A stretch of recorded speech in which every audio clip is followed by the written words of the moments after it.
So dear students, we continue our lecture after discussion of electric field intensity and formula for the electric field intensity due to point charge. Now there is another concept which is called electric dipole. अब electric dipole क्या है? Dipole मतलब इसमें दो पोल होते हैं, दो charge होते हैं, ऐसा सिस्टम इलेक्ट्रिक डाइपोल कहलाता है। सिंपल वर्ड में बोले तो दो चार्ज ले लें जिनके मैग्नीट्यूड सेम हो, इनकी वैल्यू सेम हो, लेकिन नेचर अपोजिट है, एक पॉजिटिव और एक नेगेटिव। उनको यदि हम बहुत पास रखते हैं, बहुत क्लोज रखते हैं, तो वो जो सिस्टम बनता है that is called electric dipole. How? Let us see. This is minus q charge placed at point A. This is plus q charge placed at point B. So these charges are kept very close to each other.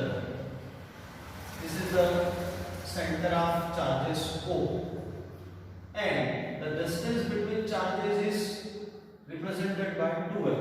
So this distance 2l between the two charges is very small. So this forms an electric dipole. So we can define electric dipole in a simple, brief manner. When the two charges of equal magnitude but of opposite nature, kept very close to each other, then they form electric dipole. इन दो charge को equal और opposite nature के charges को हमने बहुत पास में रख दिया, तो this forms electric dipole. As from the figure we can explain further. Let us suppose two charges minus q and plus q kept at point A and B by a small distance 2l separated. The two charges separated by small distance 2l, then these forms electric dipole. ये system जो है इसको electric dipole कहते हैं. Electric dipole की consideration में दोनों charge equal opposite होना चाहिए, उनके बीच की डिस्टेंस बहुत स्मॉल होना चाहिए. ठीक है. अब हम ये कहते हैं, इसमें कुछ वर्ड पढ़ते हैं, जैसे हम पढ़ते हैं dipole axis. What is mean by dipole axis?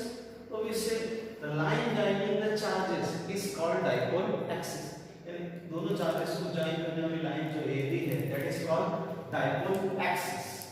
So AB is the dipole axis. Another quantity is called dipole length. Dipole length means the distance between the two charges is called dipole length. So here the dipole length is equals to 2l. इन दोनों charge की distance को रखा गया है, उसको बोलते हैं dipole length. अब इस dipole को 2l से क्यों बताया?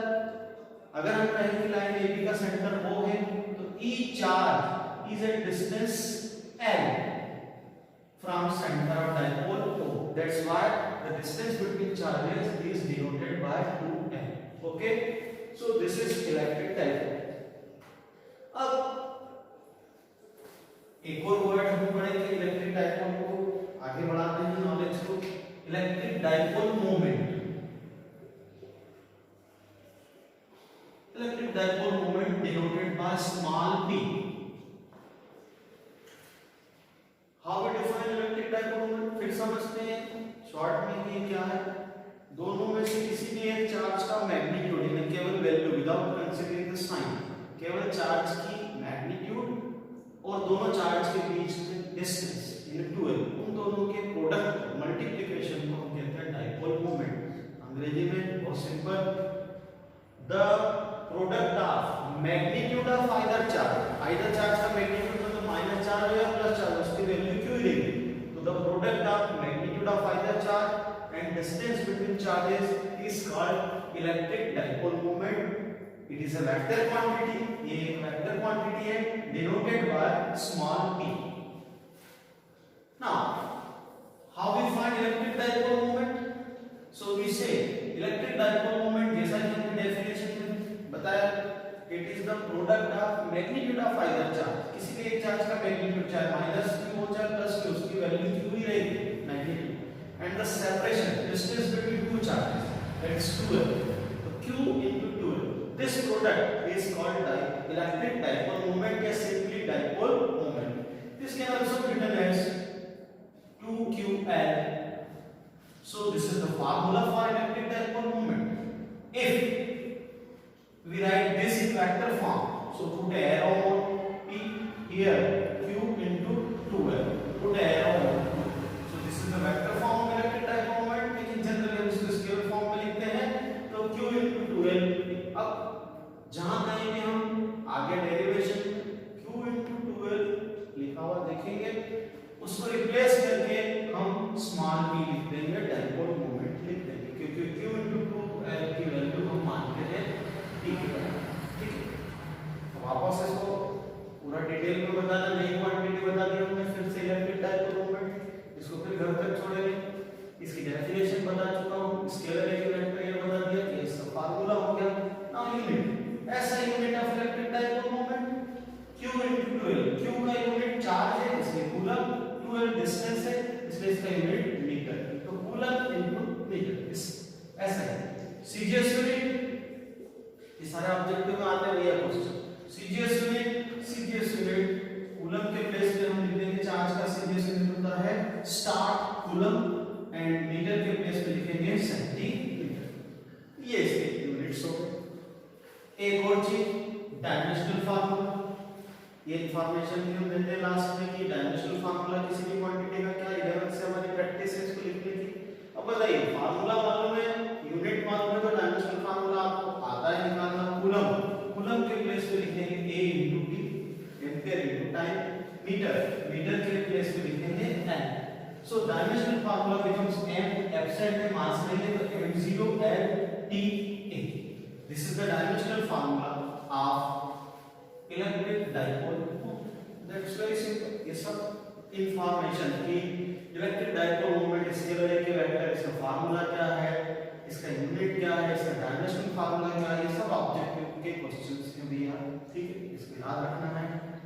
अब एक और बात, कि अगर इलेक्ट्रिक डाइपोल मोमेंट एक वेक्टर क्वांटिटी है तो इसकी डायरेक्शन, वेक्टर क्वांटिटी की तो पर्टिकुलर स्पेसिफिक डायरेक्शन होती है। हम कहेंगे इलेक्ट्रिक डाइपोल मोमेंट एक वेक्टर है तो इसकी डायरेक्शन क्या? The electric dipole moment is directed from negative charge to positive charge, यानी B की जो डायरेक्शन रहेगी वो माइनस चार्ज से प्लस चार्ज की तरफ रहेगी हमेशा। अब एक बात याद रखें, अपना दिमाग में लगाना, दूसरों से अलग अलग दिखने के चक्कर में होशियारी करते हैं लोग। सब सड़क पे चल रहे हैं, तुमने नाली में चल, ऐसी होशियारी नहीं बताना। मतलब ये कि यहाँ जो लिखा है कि डाइपोल मोमेंट को बताने के लिए, डाइपोल को बताने के लिए नेगेटिव चार्ज को हमने लेफ्ट में लिखा है तो लेफ्ट में लिखना। अब बोले नहीं, मैं तो थोड़ा सा अलग टाइप का आदमी हूँ, अलग हूँ दुनिया से, तो मैं प्लस चार्ज इधर लिखूंगा डाइपोल के लिए और माइनस चार्ज, ऐसा नहीं करना है, ये रॉन्ग है, गलत है। इसके बहुत सारे थ्योरेटिकल रीजंस होते हैं, बाद में डिस्कस करेंगे। पर अभी आपको एग्जैक्टली जैसा मैंने डाइपोल बनाने के लिए माइनस चार्ज को लेफ्ट में, प्लस चार्ज को राइट में लिखा, वैसा ही लिखिएगा। ओके, ये था इलेक्ट्रिक डाइपोल मोमेंट और उससे संबंधित कुछ जानकारी। अब हमारा नेक्स्ट जो डेरिवेशन है वो लेंथी डेरिवेशन है, इजी है और इस साल एग्जाम में भी आया है, इंपॉर्टेंट क्वेश्चन होता है, लेकिन इस साल आज का एग्जाम, ठीक है, लेकिन हम उसको समझेंगे डेरिवेशन को। इस इंपॉर्टेंट क्वेश्चन रहता है सबसे ज्यादा इस चैप्टर का, electric field intensity due to electric field intensity due to electric dipole in axial position। Axial position को हम दूसरे वर्ड में एंड ऑन पोजीशन कहते हैं। एंड ऑन एक्सियल पोजीशन और एंड ऑन पोजीशन। अब देखिए इस डेरिवेशन का हेडिंग क्या है, electric field intensity due to electric dipole in axial position और एंड ऑन पोजीशन। क्वेश्चन ऐसे आता है, there is expression for the electric field intensity due to electric dipole in axial position or end position। ये question आता है, ठीक है, 5 mark का क्वेश्चन आता है, इस बार आया भी है एग्जाम में। अब देखिए इसको डेरिव करने के लिए हम कुछ पहले डायग्राम को कंसीडर करते हैं।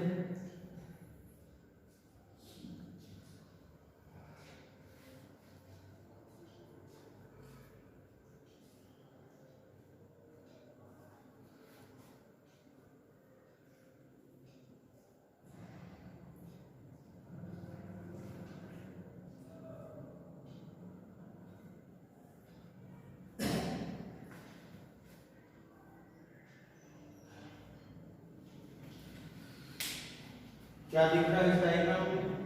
ए बी एक डाइपोल है,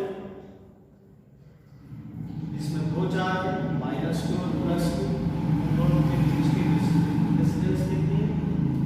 2l। तो सेंटर से E charge is at distance l है, यानी O से A l है, O से B भी l है, दोनों चार्जेस के बीच की डिस्टेंस होगी 2l। अब इस डाइपोल का एक्सिस कहलाता है, मैंने बताया था कि डाइपोल के चार्जेस को जारी करने वाली लाइन को हम कहते हैं डाइपोल एक्सिस। तो इस डाइपोल का एक्सिस है AB, इस डाइपोल एक्सिस AB की लाइन में एक पी पॉइंट है जो डाइपोल के सेंटर O से कितनी डिस्टेंस पर है? डायग्राम में दिख रहा है r डिस्टेंस पे। अब इस पूरे डिस्क्रिप्शन को रटना नहीं, अगर हमने डायग्राम बना लिया तो हम डायग्राम को देखकर बोल सकते हैं। इस पी पॉइंट पर हमको इलेक्ट्रिक फील्ड इंटेंसिटी निकालना है ड्यू टू दिस डाइपोल। अब कैसे इस डायग्राम को देखकर हम बोलते रटते नहीं है इस चीज को, डायग्राम को ध्यान से देखेंगे और बोलते जाएंगे। Suppose AB is a dipole consists of -2 and +2 charge separated by distance 2l, due to which electric field intensity is to be determined at point P, which is at a distance r from the center of dipole O। अब last में, ये तो हो गया लिख दिया हमने, last में लिखेंगे the point P lies along the axial position of the dipole।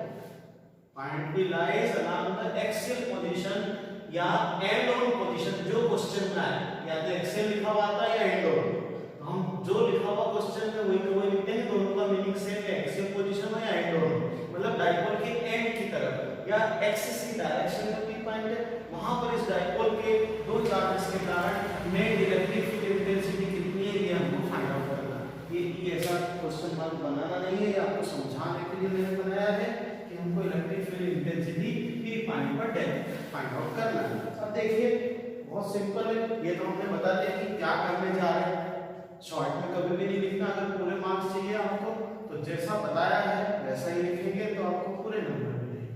ठीक, हमको क्या करना है, डाइपोल AB के कारण पी पॉइंट पर इलेक्ट्रिक फील्ड निकालना है। डाइपोल में कितने चार्ज है? दो चार्ज है, -2 +2, सेपरेशन क्या है? सेंटर, डाइपोल के सेंटर O से पी पॉइंट की डिस्टेंस कितनी है? पी पॉइंट की लोकेशन क्या है? एंड ऑन पोजीशन, ये बता दिया। अब हम ये जानते हैं भैया कि किसी भी q चार्ज के कारण r डिस्टेंस पर इलेक्ट्रिक फील्ड इंटेंसिटी का क्या फार्मूला हमने लास्ट लेक्चर में डेरिव किया था, 1/4πε0 q/r²। जिस चार्ज से इलेक्ट्रिक फील्ड इंटेंसिटी निकालना है r डिस्टेंस से उस चार्ज की वैल्यू अपन डिस्टेंस का स्क्वायर। एक सिंगल चार्ज के लिए ये फार्मूला हम यूज करते हैं, तो हम ऑलरेडी डेरिव कर चुके। अब डाइपोल के कारण अगर p पॉइंट पे इलेक्ट्रिक फील्ड इंटेंसिटी निकालना है तो डाइपोल में भैया दो चार्ज हैं, -q और +q, तो दोनों चार्ज के कारण net resultant electric field intensity कितनी होगी ये हमसे पूछा जा रहा है। अब हमने लास्ट में जब लेक्चर कंक्लूड किया था तो उसे सुपरपोजिशन प्रिंसिपल भी बताया था भैया।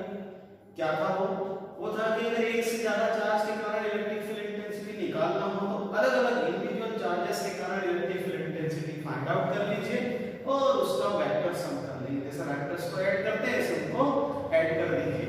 तो अब डाइपोल के दोनों चार्ज हैं -2 +2। अब -2 चार्ज के कारण p पे इंटेंसिटी कितनी पहले ये निकाल लेंगे, इंडिविजुअल इंटेंसिटी निकाल के उनका वेक्टर सम करना। फिर +2 चार्ज के कारण p पर कितनी इंटेंसिटी ये फाइंड आउट कर लेंगे।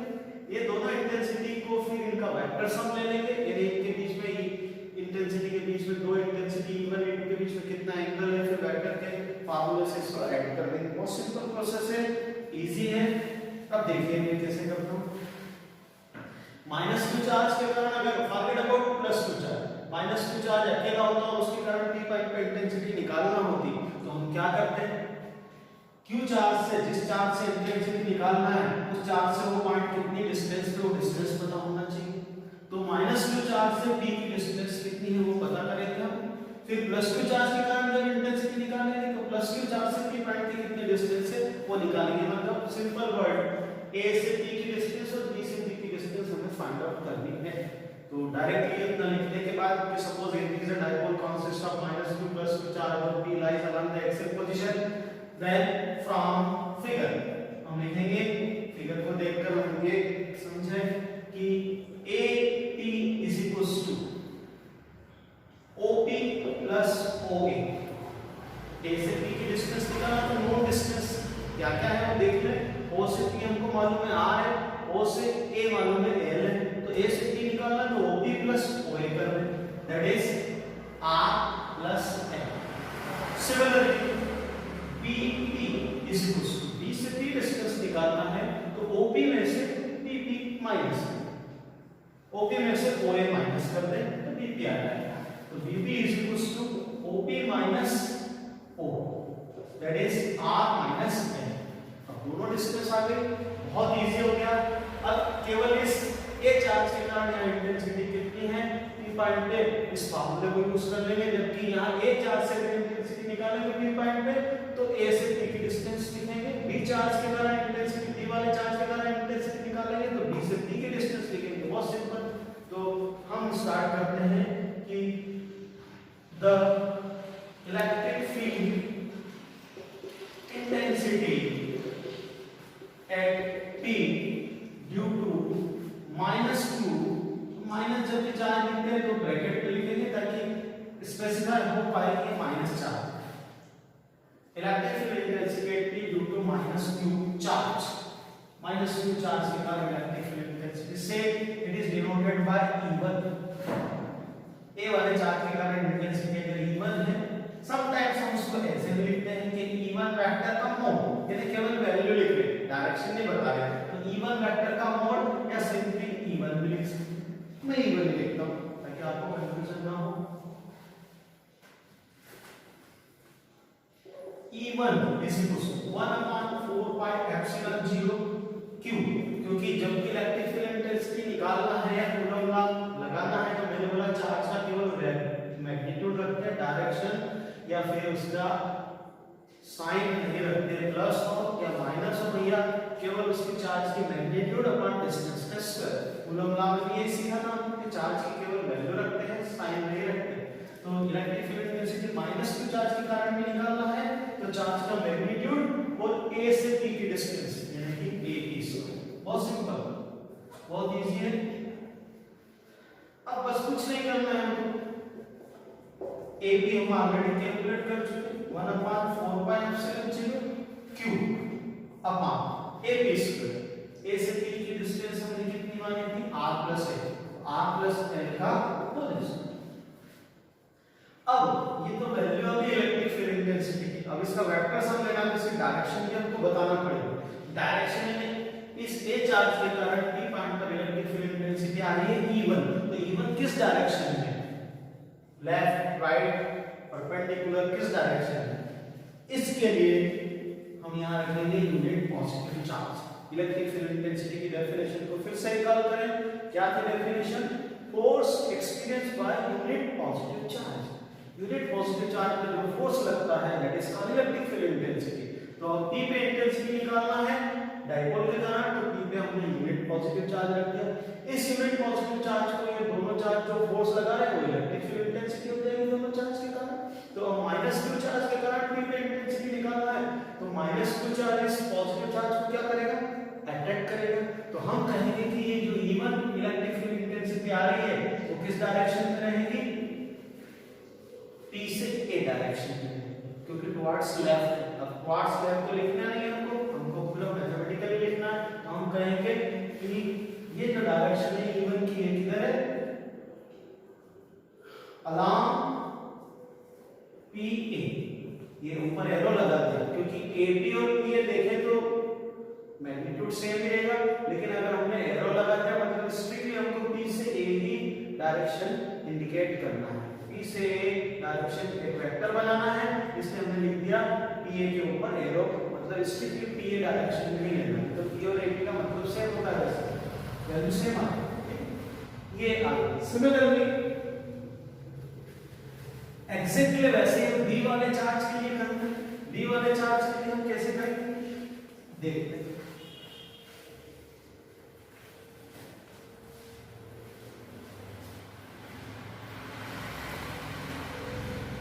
एग्जैक्टली वैसे ही लिखेंगे कैसा कि the electric similarly the electric field intensity at P due to plus Q charge at D। अब B पे जो पॉजिटिव चार्ज है उसके कारण इलेक्ट्रिक फील्ड इंटेंसिटी कितनी है ये लिखना है, दैट इज से दिस E2 आपने लिखे मैंने 1/4πε0 चार्ज का मैग्नीट्यूड Q ही है B वाले चार्ज का। अब इंटेंसिटी निकालना है Q वाले चार्ज जो B वाला चार्ज है प्लस Q, उसके कारण B पर इंटेंसिटी निकालना है, डिस्टेंस होगी B से T का स्क्वायर। B से B हमने पहले निकाल चुके हैं डिस्टेंस, तो here B2 is equals to 1/4πε0 Q/R - L whole square. ये इसका मैग्नीट्यूड आ गया जैसे इस E1 के लिए किया था। अब ये प्लस चार्ज है P पे, ये P पे रखे हुए यूनिट पॉजिटिव चार्ज को क्या करेगा रिपेल करेगा। तो B वाले चार्ज के कारण जो इलेक्ट्रिक फील्ड इंटेंसिटी E2 है उसकी डायरेक्शन किधर होगी B से P की तरफ, यानी टुवर्ड्स राइट। तो हम यहां लिख देंगे अलोंग BP एरो लगा देंगे ताकि स्ट्रिक्टली B से P डिस्टेंस के अलोंग ही हमको E2 को रिप्रेजेंट करना है।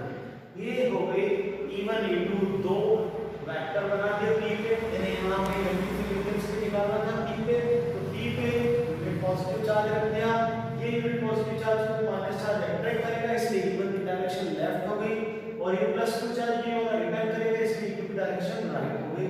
यानी PA और B की डायरेक्शन में E1 E2 को रिप्रेजेंट कर दिया, और E1 E2 का मैग्नीट्यूड कितना है ये हमने लिख दिया, ठीक है। अब इसके बाद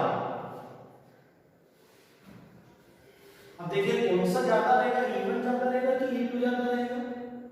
भैया इसका डिनोमिनेटर छोटा r माइनस है, इसका डिनोमिनेटर बड़ा है क्योंकि इसमें r प्लस है, तो जिसका डिनोमिनेटर बड़ा है उसकी वैल्यू कम रहेगी और जिसका डिनोमिनेटर छोटा है उसकी वैल्यू ज्यादा रहेगी। वैसे भी ऑब्वियस है ये चार्ज पास में नियर टू पॉइंट P है इसलिए इसका फोर्स ज्यादा लगेगा प्लस 1 चार्ज पे, और इसका फोर्स A वाले चार्ज का डिस्टेंस ज्यादा है इसलिए फोर्स कम हो जाएगा, यानी E1 कम है और E2 ज्यादा। इसी बात को हम कैसे जमा कर लिखते हैं देखिए, इसको हम थोड़ा सा सिस्टमैटिक लिखते हैं कि जो दिख रहा है डायग्राम लिखना वही है, मन से कुछ नहीं करना। क्या दिख रहा है कि E1 E2 acting along same line but in opposite direction. E1 E2 एक ही लाइन पे लग रहे हैं और अपोजिट डायरेक्शन में लग रहे हैं, दो वेक्टर है एक ही लाइन में लेकिन अपोजिट लग रहे हैं, और कौन सा बड़ा है तो रिजल्टेंट वेक्टर क्या हो जाएंगे दोनों के डिफरेंस के बराबर, क्योंकि प्लस 1 चार्ज पे है माइनस 2 चार्ज भी फोर्स लगा रहा है तो E1 है, प्लस 2 चार्ज भी फोर्स लगा रहा है तो E2 है, दोनों अपोजिट है इसलिए नेट फोर्स हो जाएगा प्लस 1 चार्ज पे, यानी net resultant electric field intensity हो जाएगी इन दोनों के डिफरेंस के बराबर। बिगर वर्सेस 1 को माइनस करना, हम यहां लिखेंगे क्या लिखेंगे, हम लिखेंगे कि since E1 and E2 acting along same line but in opposite direction and magnitude of E1 is less than magnitude of E2, therefore resultant electric field intensity at P E is equals to, क्यों? क्योंकि हमने superposition principle पढ़ा था कि एक से ज्यादा charge के कारण इंटेंसिटी किसी एक पॉइंट पे निकालना हो तो उसका वेक्टर हम ले लेते हैं, individual intensity due to each charge के कारण, तो अलग-अलग चार्ज की इंटेंसिटी E1 E2 आई तो उसका वेक्टर हम सुपरपोजिशन प्रिंसिपल इसलिए पढ़ा था हमने, वो पूछा नहीं जाता लेकिन उसका यूज कर रहे हैं यहां पर कि E is equals to E2 minus E। अब यहां से फिजिक्स खत्म हो गई है, सिंपल मैथमेटिक्स है, पुट करना है E1 E2 की वैल्यू इस एक्सप्रेशन में, और उसको मैथमेटिक्स में आपको मैं 11 से बता रहा हूँ। मैथमेटिक्स में ये पूछना नहीं पड़ता है कि अगली स्टेप क्या होगी, आपको जब लिखोगे उसमें ही अगली स्टेप समझ में आ जाती है। जैसे इक्वेशन है, इसको हमको समझना है कि put the value of E1 E2, पूछने की जरूरत नहीं। E is equal to 1/4 by epsilon 0 q upon r minus l whole square minus 1/4 by epsilon 0 q upon r plus l whole square। अब जैसा कि मैंने आपको बताया था, मैं इसमें पूछना नहीं पड़ता, यहाँ क्या पूछना आपको साफ दिख रहा है। जो कॉमन ले सकते हैं कॉमन ले लीजिए, अगले स्टेप आपको समझ में आ जाएगी। देखते हैं फिर से, q upon 4 by epsilon 0 common आ गया। First term r minus l whole square, second term minus r plus l whole square। अब ये फिर आपको जो बोला है वो सामने दिख रहा है मैंने। अगले स्टेप दिख गए, आपको क्या करना है, ब्रैकेट में एलसीएम ले लीजिए। ये तो हमने 9 से प्रैक्टिस कर रखी है मैथमेटिक्स में कि कैसे एलसीएम लेते हैं। बताइए एलसीएम कैसे लेंगे। E is equals to q upon 4 pi epsilon 0 r plus l whole square minus r minus l whole square upon r minus l whole square into r plus l whole square। अब फिर mathematics से बहुत easy होती है। सामने दिख रहा है क्या करना है, ऊपर वाले दो टर्म से r plus l का square minus r minus l का स्क्वायर, इसको एक्सपेंड करना है, मतलब इसको आगे प्रोसीड कैसे करना है। q upon 4 pi epsilon 0, जैसा कि मैंने कहा था इसमें फिजिक्स कुछ नहीं लग रही, मैथ्स का कॉन्सेप्ट लग रहा है। अब आप करिए इसको कैसे, a plus b को ओपन करेंगे, a square plus b square plus 2ab, a minus b को ओपन करेंगे, लेकिन बाहर माइनस लगा हुआ तो सारे साइन चेंज हो जाएंगे। a माइनस b का स्क्वायर क्या आएगा, a square plus b square, लेकिन बाहर माइनस है तो हो जाएगा माइनस l स्क्वायर, ये हो जाएगा प्लस 2rn।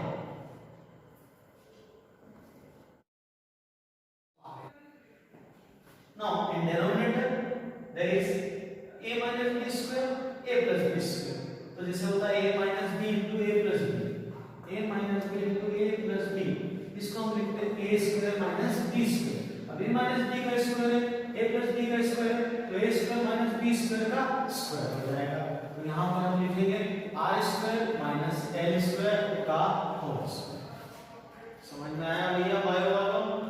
आपके लिए विशेष फार्मूला लिख दिया मैंने, जैसे a minus b का स्क्वायर, a plus b का स्क्वायर, इसको ऐसा क्यों लिखा, इसको और समझाता हूँ। a minus b का स्क्वायर, a plus b का स्क्वायर, तो हमने स्क्वायर को कॉमन बना के बड़े ब्रैकेट के बाहर लिख दिया, दोनों का स्क्वायर हो गया। अब इस ब्रैकेट के अंदर की चीजें सॉल्व करो, a plus b into a minus b, a square minus b square, तो ये आ गया a ब्रैकेट के अंदर आ जाएगा a square minus b square, तो बाहर का स्क्वायर यहीं से। इस प्रकार से ये सॉल्यूशन कंप्लीट है। अगेन नेक्स्ट अगले स्टेप क्या है इसके, अगले स्टेप फिर मैथ्स है। मैंने बताया था पूछने नहीं, फिजिक्स तो लग ही नहीं रही इसमें, आपका मैथ्स का नॉलेज लगा। जो कैंसिल हो रहा है उसको कैंसिल कर दीजिए, r square l square cancel हो जाएंगे, 2rl और 2rl ऐड हो जाएंगे, यानी 2rl कितने हो गए 4rl। So you can write e is equals to q upon 4 pi epsilon 0 4rl upon r square minus l square whole square। अब इसको थोड़ा सा और सिंपलीफाई करना है, कैसे, बहुत इजी है। e is equals to 1 upon 4 pi epsilon 0, जो कांस्टेंट होता है उसको अलग ही लिख दिया हमने। अब यहाँ पर q into 2l into 2r कर दिया, क्योंकि 4rl को हम लिख सकते हैं 2l into 2r, 4rl हो जाएगा, ये q को यहाँ 2l के साथ लिख दिया, divided by r square minus l square whole square.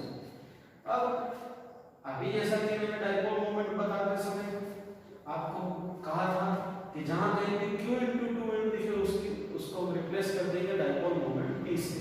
यहाँ हम लिख सकते हैं, इससे रीजन भी लिखेंगे q into 2l is equals to small p dipole moment.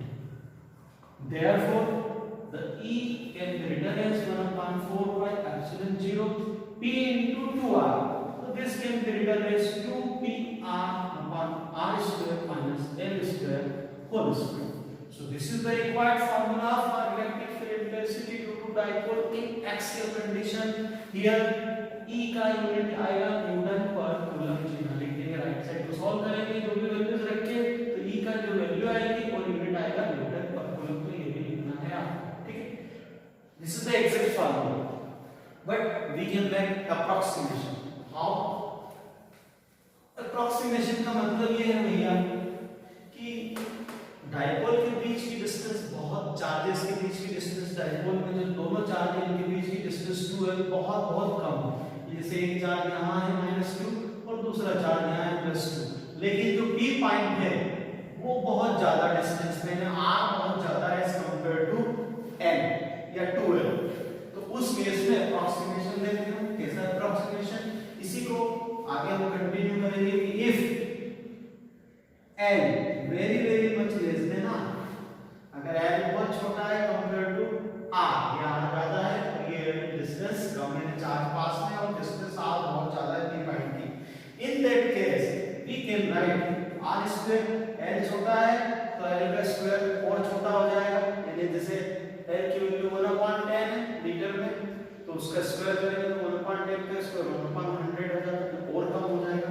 इसलिए हम R स्क्वायर के कंपैरिजन में L स्क्वायर को नेगलेक्ट कर सकते हैं. तो we can write R square minus L square approximately equals to R square क्योंकि L नेग्लिजिबल है. ठीक है.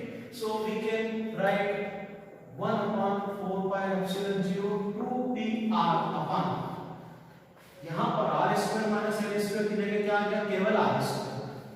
अब R स्क्वायर का भी square. So E is equals to 1/4 pi epsilon 0 2pr upon R to the power 4. अब एक R ऊपर है न्यूमरेटर में और 4 R नीचे है. तो ये कैंसिल हो जाएगा. R की पावर 3 ही बचेगी तो हमारा फार्मूला हो जाएगा finally 1/4 pi epsilon 0 2p upon R cube. So this is the approximate formula. Newton पर कूलम यूनिट लिख देंगे. This is our exact formula for electric field intensity due to dipole in axial position and this is approximate formula for the electric field intensity due to dipole in axial position, that is 2p upon R cube. अब एक important point फिर एक objective बनता है यहाँ से. क्या objective ये आता है भैया कि electric field intensity due to dipole is directly proportional to 1/r square 1/r cube.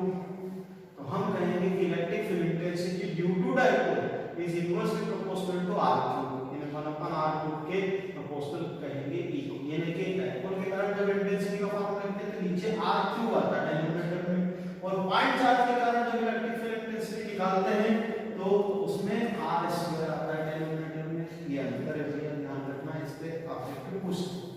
Okay ये कंप्लीट हो गया हमारा डेरिवेशन. अब ऐसे ही हम एक और डेरिवेशन करते हैं. दोनों डेरिवेशन में से एक डेरिवेशन जरूर आता है एग्जाम में. जैसे इस बार आ चुका